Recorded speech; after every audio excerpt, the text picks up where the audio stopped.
What's going on, guys? It's Nick here, back with another video. It's Thursday, so time for another player breakdown video. In this one, we're going over Joe Mixon, Najee Harris, and Antonio Gibson. These are the 12th, 13th, and 14th running backs off the board, respectively.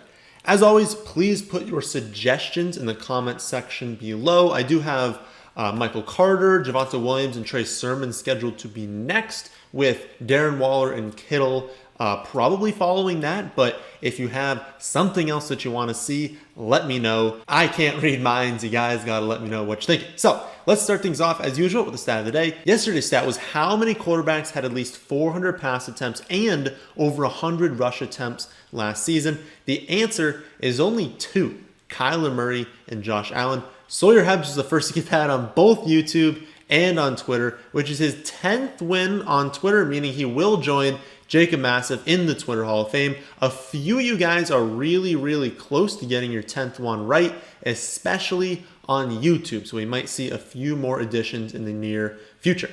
Today's stat: who led the league in punt return yards last season?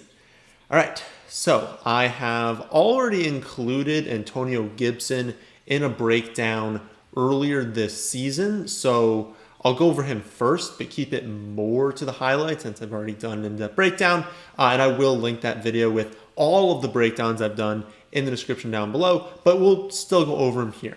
But the result from that video was that we should be targeting Antonio Gibson ahead of Miles Sanders, and that Gibson should be treated as a target.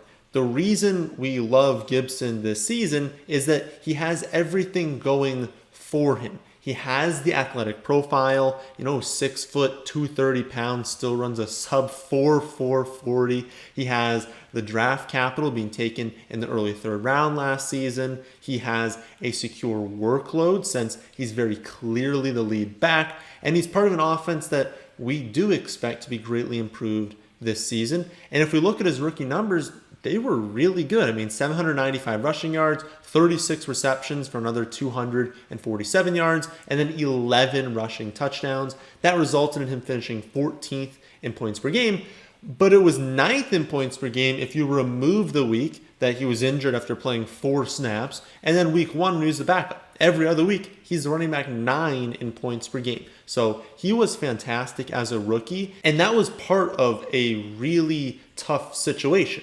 Yes, Washington made the playoffs, but that was in the back of their defense, right? The offense was pretty tough to watch at some points because the quarterback play was so poor. But it'll be improved this season with Fitz at quarterback, and they're actually a pretty exciting team to watch this season. I think they're going to be fun to watch. I think they're going to be good on offense, and because they still have an elite defense, that's awesome for Gibson, right? Because if they can get ahead and their defense can limit teams, well, then there's going to be a lot of positive game scripts for him. There are 2 negatives that we do need to discuss. One is the touchdowns. 11 rushing touchdowns last season was definitely on the high end of variance. He definitely got a little bit lucky. But we're just going to expect his touchdowns per carry to drop. But since we expect the overall carries to go up, I think that's going to make up for it. So on average, yeah, he probably should have scored closer to 7 or 8 touchdowns last year, but he's going to get more carries, so he can easily still repeat the 11 touchdowns. So I'm not super worried about impending regression there since he'll get more volume. If he wasn't going to get more volume, we'd be more concerned. The other part that we need to talk about is just the toe injury. So last season, he missed a little bit of time because of that, and there are some reports that it is still something that they're monitoring, so we need to monitor that, right? As of right now, I'm not overly concerned. I'm still targeting him in drafts, but if news comes out that he's being limited, if any news comes out that he might not be 100% to start the season, we need to worry. But right now, those are not the reports. The reports are just we're being cautious. And so I'm totally fine still taking him. I just want to mention that because if you see reports, you got to realize that the take might change. As far as projections are concerned, he's my running back 11 right now in projections. And I have him as the 14th most valuable player if we're looking at the value grades. Again, you can check all those out, thefantasyfootballadvice.com.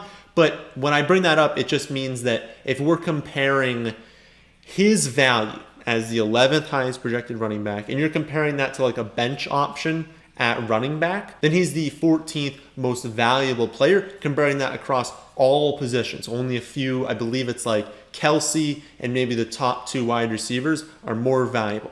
Makes sense though. Running backs, at least high-end running backs, are very, very valuable because the replacement level players are so bad. But the main takeaway with Gibson is just that he checks all of the boxes. He can handle the early down touches, is good in the receiving game. He has big play upside. We didn't see a ton last season, but he's got big play upside, and he's on a team that should be good with an elite defense. So that is a recipe for a running back 1 season. I am targeting him aggressively. For the other 2, though, I like them as well. So we're not just crowning Gibson as the number 1 here. So we'll go over Joe Mixon next, who I don't believe I've talked about too many times this summer. I've definitely mentioned him a few times, but I don't think he's had a dedicated video yet. Mixon, of course, is going to be the lead back for the Bengals, with only Samaje Perine pushing him for touches. Mixon had more touches before getting injured last season than any other player in the NFL. Through his first 6 weeks, he was averaging 19.8 carries per game and 3.5 receptions per game, scoring 14.9 fantasy points per game, which was low-end running back 1 production. But the overall sentiment was definitely much lower than that because nearly all of his production came in 1 game. In week 4, he had 25 carries for 151 yards and 2 touchdowns, while adding 6 receptions for another 30 yards and a score. That was good for 39.1 half PPR points, which was 44% of his production across the entire season.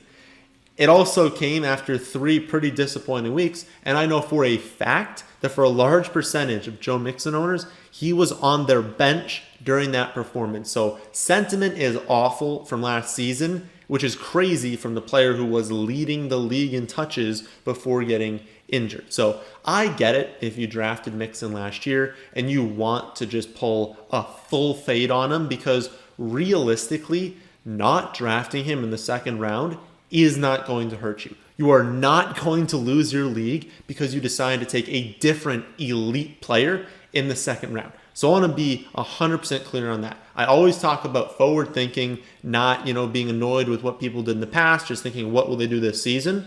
But if you don't want to draft Joe Mixon because he screwed you last season, don't draft him. No one is forcing you to do it.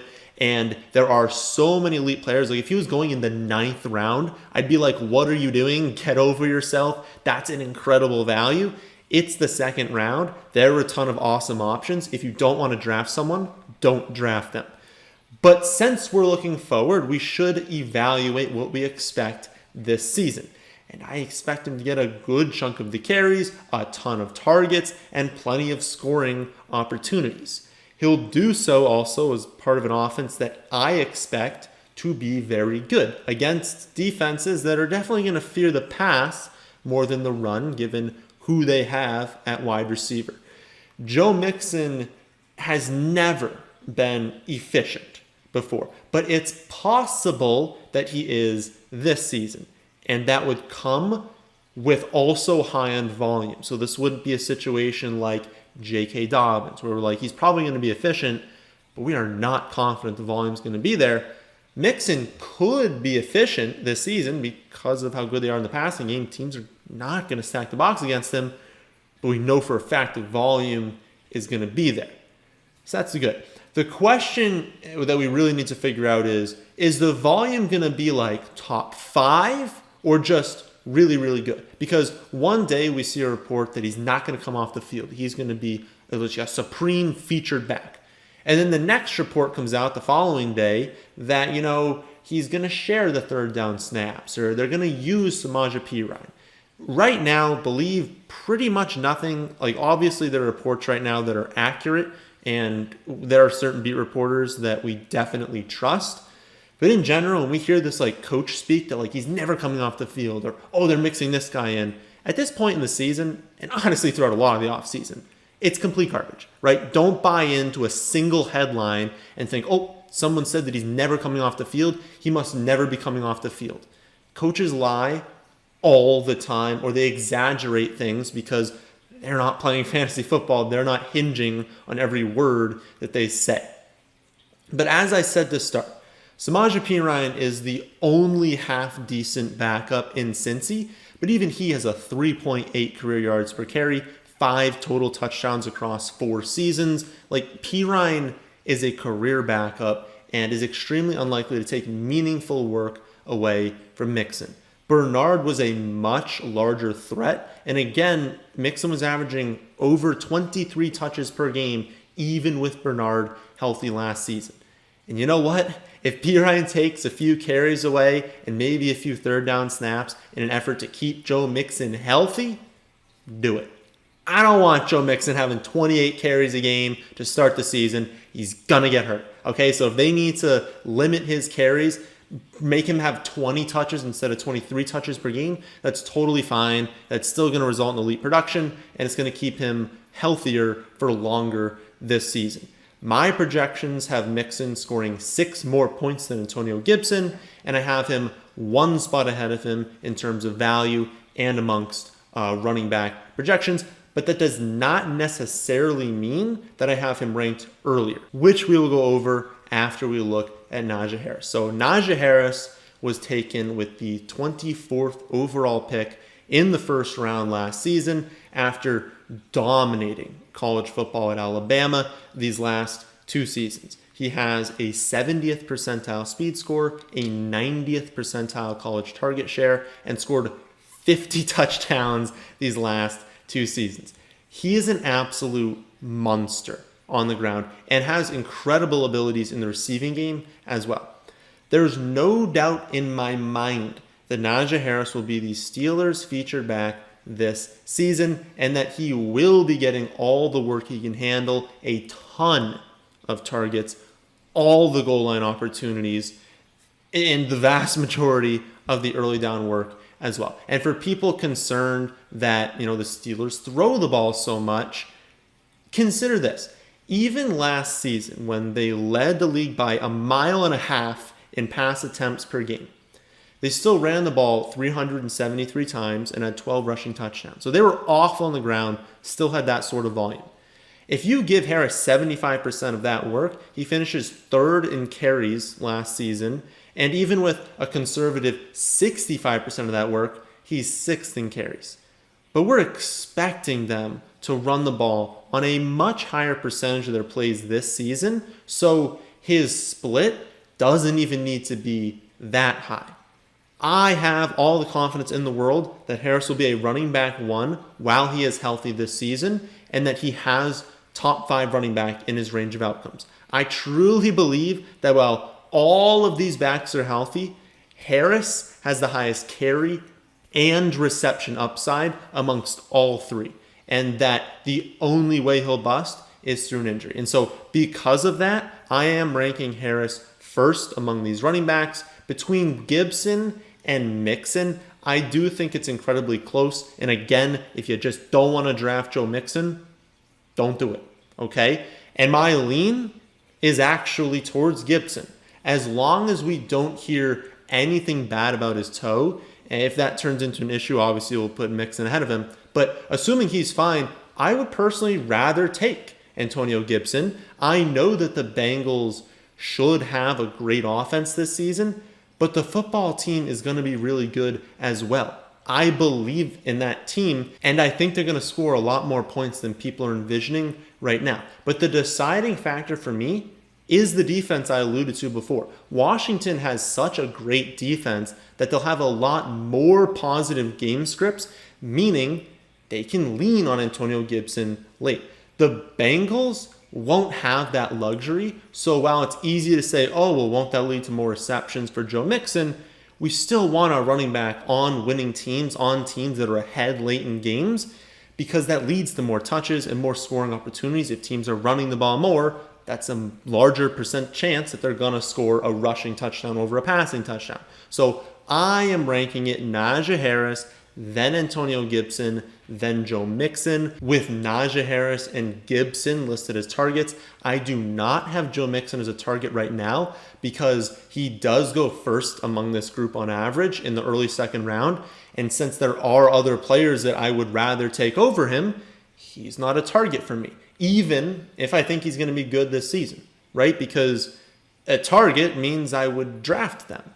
And even though I would be fine taking Joe Mixon, it never seems to happen because I have other players ranked ahead of him, and I'd rather go with some wide receivers over him. I'd rather go with these 2 running backs I've listed, and that just means you're not going to end up getting Joe Mixon. So that's my take on these 3 running backs. If you want to see who else I have listed as a target, as well as who my core picks are, and everyone's projections, then you can check out all of that at our website, thefantasyfootballadvice.com.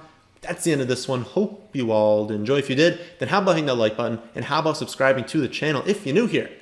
Thanks for watching.